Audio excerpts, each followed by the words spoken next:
I've never really been into comic books that much. I think I know that there are comic books that aren't superhero related, but when I was growing up, like, the only comic books I knew of were ones that were superhero related, and I don't know, like, that just never really appealed much to me. I think because this is gonna sound so stupid. It's not realistic enough.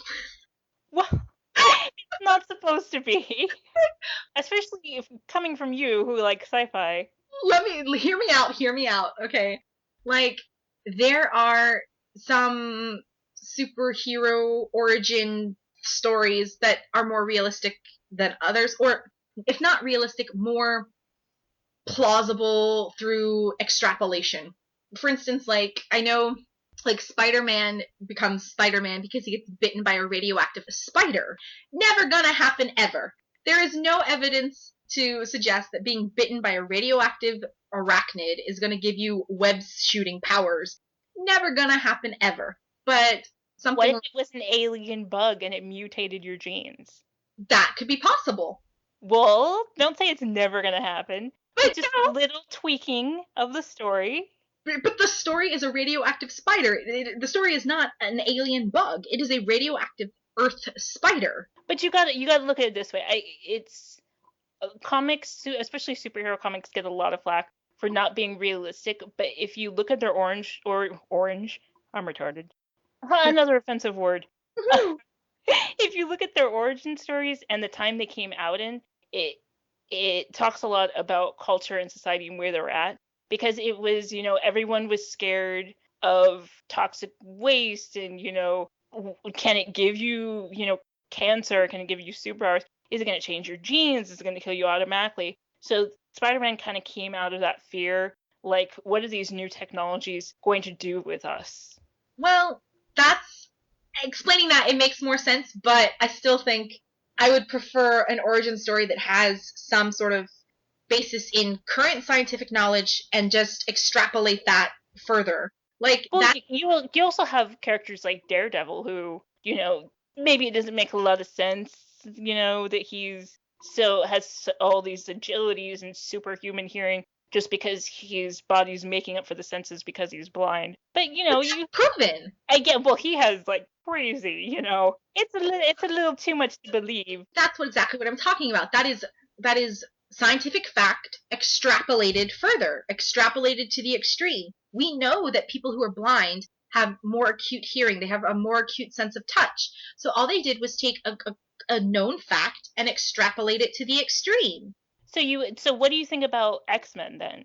Because the X-Men originated, Stan Lee made it up as his response to a lot of the racial and sexism issues that were going on at the time, and kind of talking about, we have different segments of society. Yeah. So let's kind of reflect that in the comic book world too. Let's say that, evolution is only taking part in some people, so they evolved to have powers that normal people don't. Would that be considered, Yes, because that is scientific fact extrapolated to the extreme. But you cannot deal with Spider-Man. No. there is not even a tiny sliver of any scientific anything that says being bitten by a radioactive spider is going to do anything to you. If anything, the spider venom is going to do something more to you than the fact that it's radioactive. You're being too nitpicky, I think. See, this is why I prefer science fiction to fantasy. Science fiction is typically science-based, extrapolated to the future or extrapolated to the extreme, whereas fantasy is like all rules are off. Anything goes. Well, some people like a little bit of chaos in their life. Maybe. I don't know. But the Star Wars aspect of it, while I enjoy Star Wars, definitely a Star Trek girl. Because, and this brings us back to the argument we had earlier about the difference between sci-fi and fantasy. In my mind, Star Wars, though it is sci-fi, it leans more towards fantasy, whereas Star Trek leans more towards sci-fi, and it is sci-fi. But Star Wars to me, it's sci-fi, but it leans fantasy because it's a Force thing you're talking about. There's nothing in it that's based on anything like based on like scientific understanding, whereas like Star Trek is something that like is the current at the time, whichever series you want to go with, the current understanding of scientific things extrapolated to the future or extrapolated to the extreme, whereas Star Wars is kind of just like, oh, let's just make up everything as we go along. Like there's no rules, there's no boundaries. It's just let's make up everything. Well, I'm not a Star Wars girl, but I know a little bit about it because I kind of, I'm into the cult stuff. So Yeah. the whole story is a rewrite of the archetypal I know. hero's journey. I know. So it's kind of like it kind of has to be fantasy-like because Yeah. it's so close to religion. I don't know if you'd be able to take the hero's journey and really make it sci-fi in that strict kind of definition. Yeah. Because like there has to be some kind of, mysticism to it to really portray that religious aspect of it. Well, but see, yeah, I get what you're saying because like it reminds me of like when I took a sci-fi literature course. We had to read two short stories. I think it was two short stories by Edgar Allan Poe, and both of them were like basically about ghosts. And my response, because we had to answer questions, and my response was basically like, I don't consider this sci-fi. It's more supernatural than anything.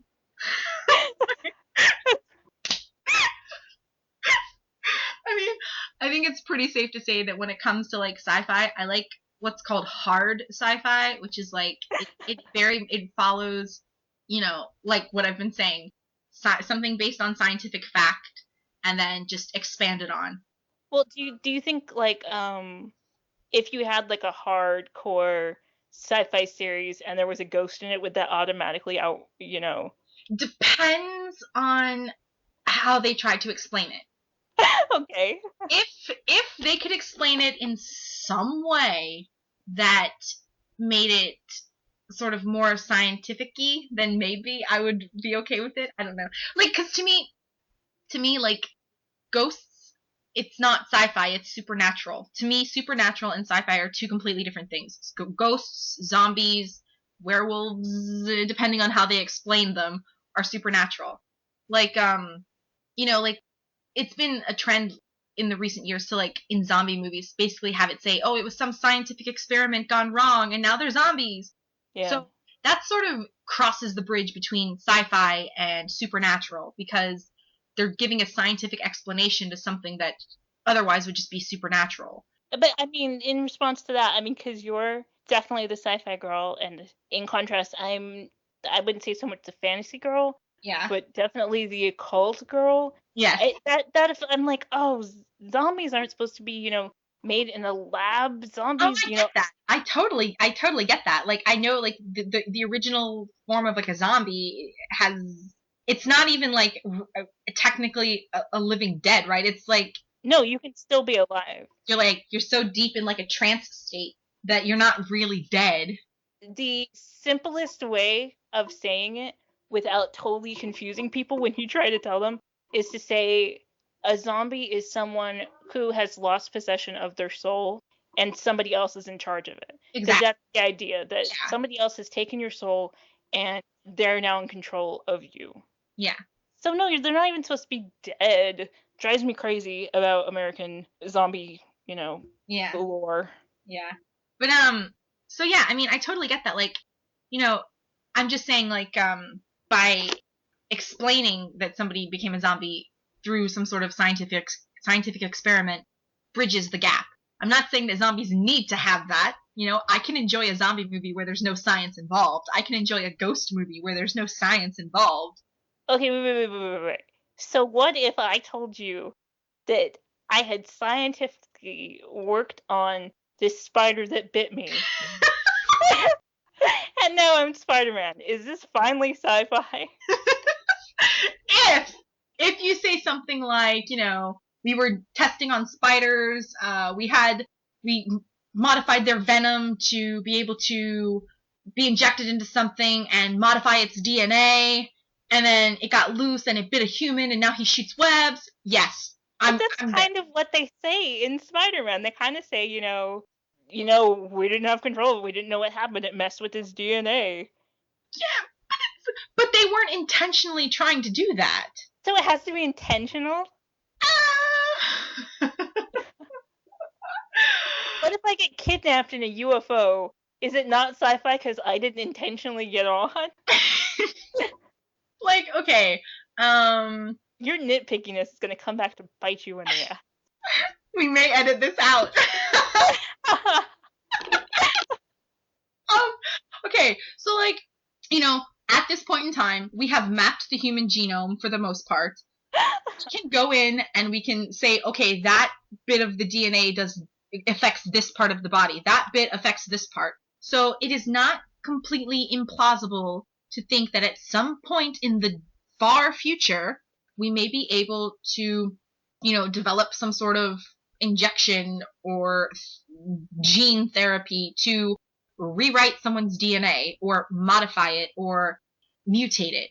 And then if you figure that out, who's to say you're not going to try to figure out the best delivery system or the best, if you want to use it like as a biological weapon, put it into a delivery system that nobody's going to suspect. Put it into a tiny little spider, and when they bite you and inject venom, they're also injecting this serum into you that's going to rewrite your DNA. Well, I got another one. Because we never heard the story of Spider-Man from the bug's point of view. Okay. So what if the spider itself was a scientist? And it didn't bite him. We just think it did. But he actually created this serum and injected him. Then I am even more terrified of spiders. So do you now eat your words now that this spider is a scientist and prepared this serum? But that's not canon. It's headcanon. That doesn't count. Right now, it's canon in my head. But that doesn't count. I mean, maybe I'm wrong. I haven't read the Spider-Man comics. I've seen bits and pieces of the movie, but my understanding is that it's just a spider that accidentally becomes radioactive because it's in some sort of lab, and then it accidentally bites Peter Parker, and then he mutates. But that's the explanation from the humans. They're not telling, his side of it. But we don't get told the spider's perspective from any of the writers or creators of the comics, so it does not matter. It does not count. It is not canon. But see, the thing about comic books, and this is why I think really you can't become a fan of comics, is that they get taken up by tons of different writers, and loopholes are made, and new universes are made, and they reboot the series from earlier times and take different parts out and put different parts in. So sometime in the future, and it might be me, I might, wrestle my way in there. My phone's ringing again. Hold on. Sometime in the future, someone may write a Spider-Man issue where it's from the point of view as the spider, and he is a scientist, and it will become canon. And then Spider-Man will make sense to me. So, okay. So I'll keep you posted if that ever happens. You eat your words.